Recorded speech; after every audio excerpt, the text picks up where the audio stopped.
Hi అండి అందరికీ welcome to Ammu kitchen world. అందరు ఎలా ఉన్నారండి? నేనైతే చాలా బాగున్నానండి. ఈరోజు మన వ్యూయర్స్ కోసం నేను మా ఆంధ్ర స్టైల్ వంటకాన్ని రుచి చూపిద్దామని ఇలా మీ ముందుకు వచ్చానండి. అదేంటో కాదండి, కోడిగుడ్డు నీటట్టు అండి. ఇది ఏ విధంగా చేసుకోవాలి, ఇంకా దీనికి కావాల్సిన పదార్థాలు ఏంటో చూపిద్దామని చెప్పి ఇలా మీ ముందుకు వచ్చానండి. మరెందుకండి ఆలస్యం, మనము వీడియోలోకి వెళ్ళిపోదామండి. ఈ కోడిగుడ్డు నీటట్టు కర్రీని ఏ విధంగా వండుకోవాలి అండ్ అదే విధంగా వీటికి కావాల్సిన పదార్థాలు ఏంటో చూసేద్దాం. వీడియోలోకి వచ్చేసేయండి. వీటికి కావాల్సిన ఇంగ్రీడియంట్స్: కోడిగుడ్లు, సన్నగా కట్ చేసి పెట్టుకున్న ఉల్లిపాయ ముక్కలు, పచ్చిమిరపకాయలు, కరివేపాకు, కొత్తిమీర, టమాటా ముక్కలు, అల్లం వెల్లుల్లి పేస్ట్, కారం, ఉప్పు, జీలకర్ర, గరం మసాలా. ఆయిల్ హీట్ అయిన తర్వాత జీలకర్రని వేసుకోవాలండి. దానిలోకి ఉల్లిపాయ ముక్కలను కూడా వేసుకొని ఈ ఉల్లిపాయ ముక్కలు అనేవి బ్రౌన్ కలర్ వచ్చే వరకు కూడా మనము ఈ విధంగా వేయించుకోవాలండి. దాని తర్వాత ఈ ఉల్లిపాయ ముక్కలు వేగిన తర్వాత దీనిలోకి పచ్చిమిరపకాయ ముక్కలను కూడా వేసుకోవాలి. అదేవిధంగా కరివేపాకును కూడా యాడ్ చేసుకోవాలి. దాని తర్వాత అల్లం వెల్లుల్లి పేస్ట్ వేసుకోవాలి. దానిలోకి సన్నగా కట్ చేసి పెట్టుకున్న టమాటా ముక్కలను కూడా వేసుకోవాలండి.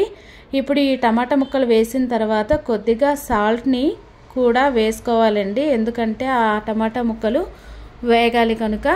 ఈ విధంగా సాల్ట్ వేసిన తర్వాత ఒకసారి మనము మూత పెట్టుకోవాలండి. మూత పెట్టుకొని తీసిన తర్వాత ఈ టమాటా ముక్కలు అనేవి ఈ విధంగా సాఫ్ట్గా ఉడికే వరకు కూడా మూత పెట్టుకొని ఉడికించుకోవాలండి. ఇప్పుడు దీన్ని ఒకసారి కలుపుకోవాలండి. ఫైనల్గా టమాటా అనేది స్మూత్ అయినాక ఈ విధంగా వస్తుందండి. దీనిలోకి పసుపుని యాడ్ చేసుకోవాలి. పసుపు యాడ్ చేసుకున్న తర్వాత కొద్దిగా కారాన్ని కూడా వేసుకోవాలండి. రుచికి సరిపడినంత చూసుకొని వేసుకోవాలి. దాని తర్వాత గరం మసాలా కూడా వేసుకొని ఒకసారి ఈ విధంగా కలుపుకోవాలండి. కలుపుకున్న తర్వాత దీన్ని మనము వాటర్ కూడా వేసుకోవాలి. వాటర్ వేసుకొని ఈ మసాలాలన్నీ కూడా ఒకసారి పూర్తిగా కలిసే విధంగా ఈ విధంగా కలుపుకోవాలండి.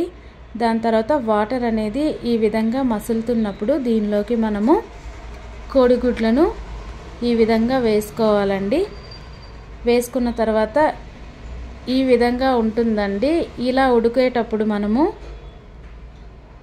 చూసుకొని ఒకసారి ఇలా ఉడుకుతున్నప్పుడు మనం మూత పెట్టుకొని సిమ్లో పెట్టుకోవాలండి. సిమ్లో పెట్టుకొని 2 నిమిషాల తర్వాత చూసినట్లయితే ఒకవైపు ఈ విధంగా ఉడుకుతుందండి. ఈ విధంగా ఉడికేటప్పుడు మనము మంటని సిమ్లోనే పెట్టుకొని వీటన్నింటినీ కూడా ఇలా నెమ్మదిగా ఒకసారి తిరగేసుకోవాలండి, ఈ ఎగ్స్ అన్నింటినీ కూడా. దాని తర్వాత చివర్లో దీనిలోకి మసాలా కూడా యాడ్ చేసుకోవాలి. మసాలా యాడ్ చేసుకున్న తర్వాత కొద్దిగా కొత్తిమీరని కూడా యాడ్ చేసుకోవాలి. అంతేనండి, ఫైనల్లీ కోడిగుడ్డు నీటట్టు కూర అనేది ఈ విధంగా తయారు అవుతుందండి.